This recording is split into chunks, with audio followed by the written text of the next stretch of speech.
A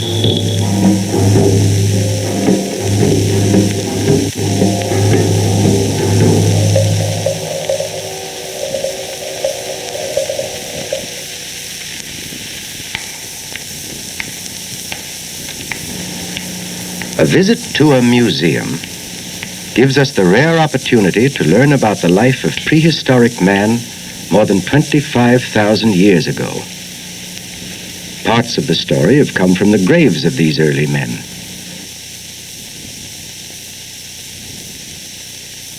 Other parts can be told by the tools and weapons found in their cave dwellings. These primitive tools and weapons are many thousands of years old. It is through these uncovered objects that we have been able to form a picture of early man's life. As glaciers came down from the north, the climate became colder, and man was forced to leave his forest home to seek shelter in caves. That is why we call him a caveman.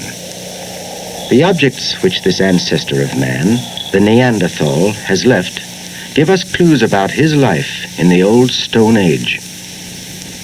Much time must have been spent preparing weapons for hunting, which was his principal activity. One of these weapons, the bola, made of stones and strips of hide, is still used by South American cowboys. The Neanderthal's struggle for survival must have been difficult. He knew nothing about growing food or of making pottery or weaving. What little he had, he got from the killed animal. This man, of short, stocky build, with deep-set eyes and heavy jaw, dared to attack wolves, foxes, wild horses, bison, and even the cave bear. By careful butchering, animals furnished him not only with food, but skins for clothing, and tendons and bones for weapons. His living quarters were crude and appear to have lacked organization.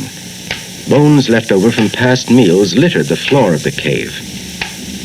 Because of such findings, scientists are fairly certain that the Neanderthal never attained a highly developed social organization.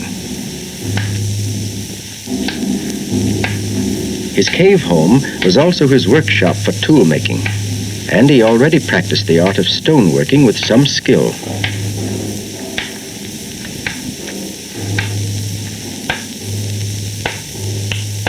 Using a stone as a hammer, he found that he could shape a lump of flint and also break bones.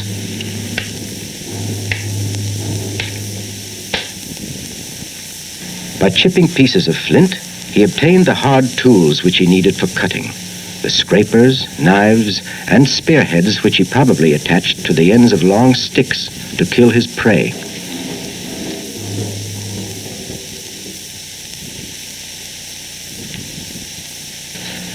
This museum piece shows how long years of practice taught the Neanderthal to skillfully detach flakes and flake blades from a core of flint.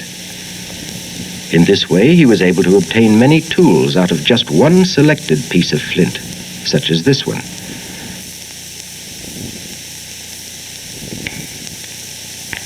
But no one really knows how many thousands of years it took to develop the skill which produced all these implements. During this era, the glaciers retreated, and the climate, though still harsh, became relatively drier and warmer. The Cromagnon man, who appeared during this temperate interval, looked much like man today. He depended upon animals for most of his food, probably following herds of wild animals.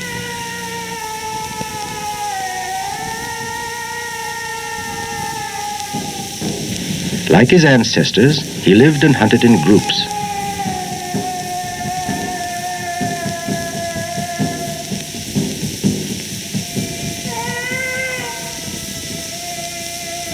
When a herd was sighted, a band of men encircled the animals with the help of a brush fire, which blocked one area of escape.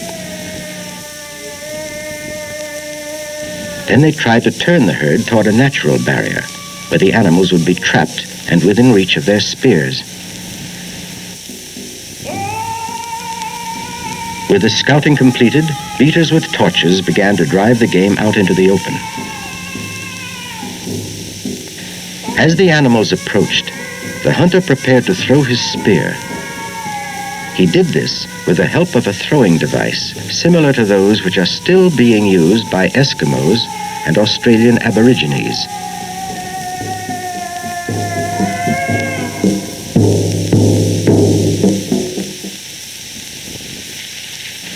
Back to his fire he brought the kill: reindeer, bison, horse, mammoth, and wild boar. The animals were butchered with sharp stone knives. Very little was wasted by the Cromagnon.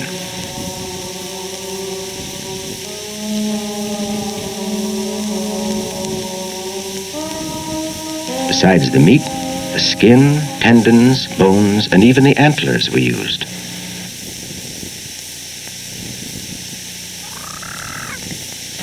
Much of the time, the entire tribe followed the herds, and, as was often customary among primitive people, women did much of the work by carrying the burdens from camp to camp. In front of them, at some distance, marched the hunters.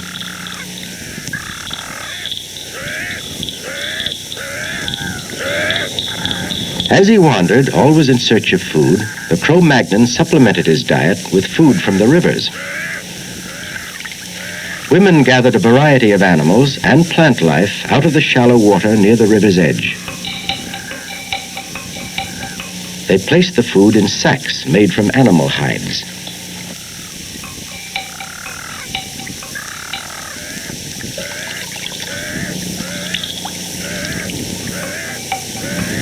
Fishing was another important activity during this period. It is believed that hunters adapted their spear throwers to serve as harpoons in catching fish. They probably attached their movable spears to a stick with animal tendons, and in this way were able to recover the spear together with their catch.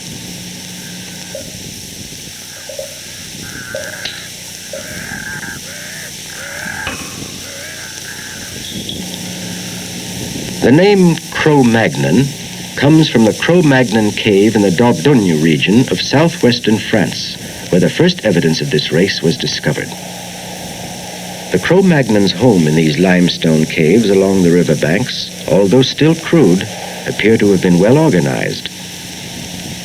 The Cro-Magnon people used animal bones to fuel their fires, and always kept a small pile of them around the hearth, ready for use.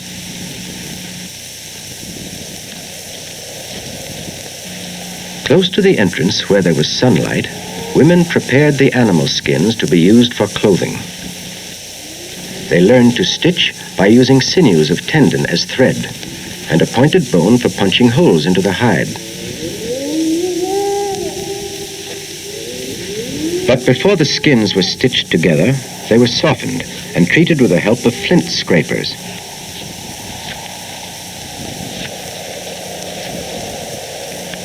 These skins served as the Cro-Magnon's only clothing, and several women working together prepared hides for the entire clan. 2 or 3 skins stitched together made up a type of drapery, which was strung across the entrance of the cave for shelter. Ends were attached through holes carved in the rocks. This drapery undoubtedly helped to keep the dwelling warm at night, but more important, it was probably used to discourage wild animals from wandering into the area.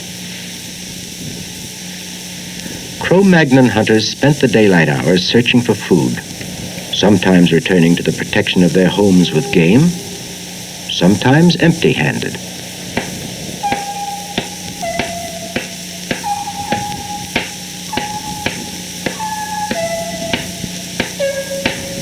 It was then that bones were crushed on a stone plate to rekindle the fire on which the meal would be prepared. Cro-Magnon man, like his ancestor, the Neanderthal, did not have pottery, but he knew how to produce a sack of leather which would hold water. He placed hot stones from the fire into this sack to boil water, and in this way he was able to stew the roots and bulbs of plants, which he ate with his meat. Animal flesh was cut up with stone knives and roasted on a stick over the flames.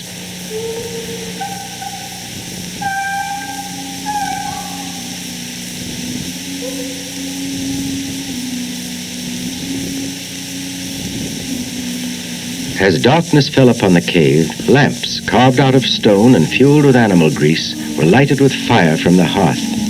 The stone lamp provided the only source of light in the dark dwelling, for when the sun went down, the hearth fire was covered with large stones to conserve the heat. The necessity of keeping the fire going was of great importance to Cromagnon man, for its heat and light played a dominant part in his life. The clan that shared a cave usually slept in a protected corner under blankets of skins or furs.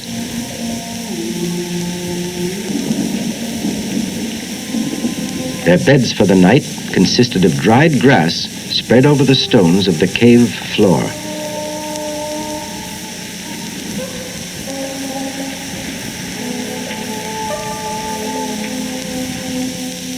And so it was in this way, day after day, from season to season, that Cromagnon people managed to survive with some degree of success. Although they still didn't know how to grow food or spin yarn, they were increasingly skilled in hunting and fishing, and had discovered the food value of many fruits and berries which enriched their diet. They also gathered nuts, the eggs of wild birds, and the tender roots of plants. The life of Cromagnon man was primitive and not without hardship, but it was not completely without joy, for he did have music. The hollowed-out bone of a vulture became a kind of flute, and it is believed that he spent many happy hours listening to the magic sounds that came from this instrument. Flint continued to serve as the basis of his handicraft, and he further developed his knowledge of stoneworking with amazing skill. Using his primitive tools, he made long blades, minutely chiseled and finely sharpened. He had developed his chisels from the simple scrapers.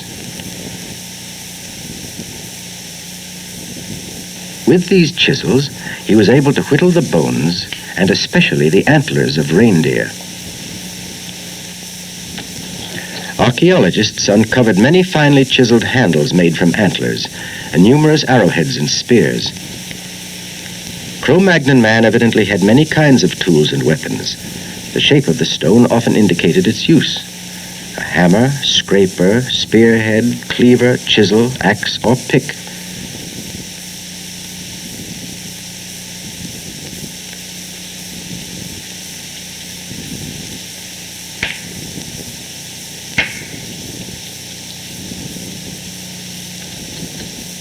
His spear handles were at first made out of wood, but he learned that bones were easily carved and were more durable.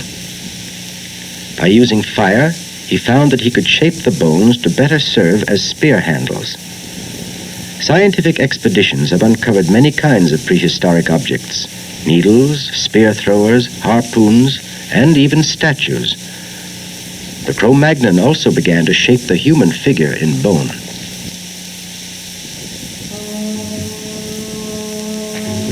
Further testimony of Cromagnon man's creative ability has been preserved in the deep recesses of some of these caves in France. With great skill, this man of the old Stone Age left a record of his life on the cave walls, the earliest recorded history. The artwork of the cave dwellers is believed to have a religious origin and a definite pattern. A sign or symbol usually marks the approach to the sanctuary. The path to these almost inaccessible corridors sometimes leads through long passages decorated with stalactites and stalagmites. From there, the path leads to the large drawings surrounded by long-forgotten signs.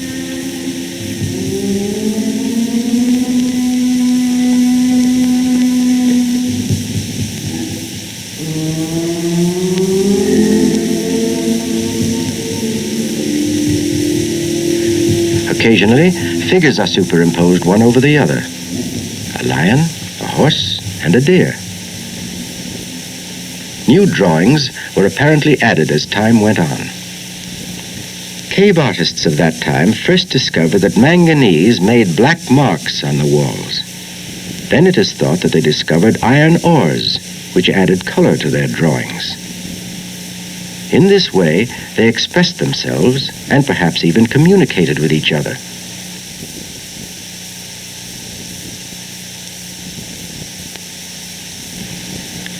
Among the many signs are found hand marks, which are stenciled outlines with mutilated fingers, as well as many horses. Their skillful artwork tells us of the many kinds of animals that lived during this period. The horse, the reindeer,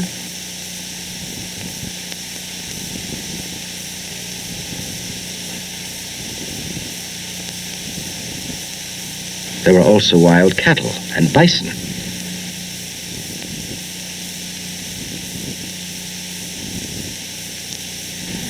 The drawings also tell of their constant struggle for survival. Here, a cave artist has shown a bison attacking a hunter.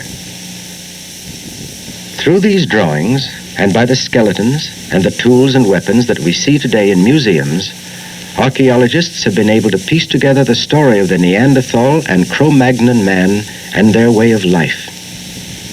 It is a story that goes back many thousands of years before written history.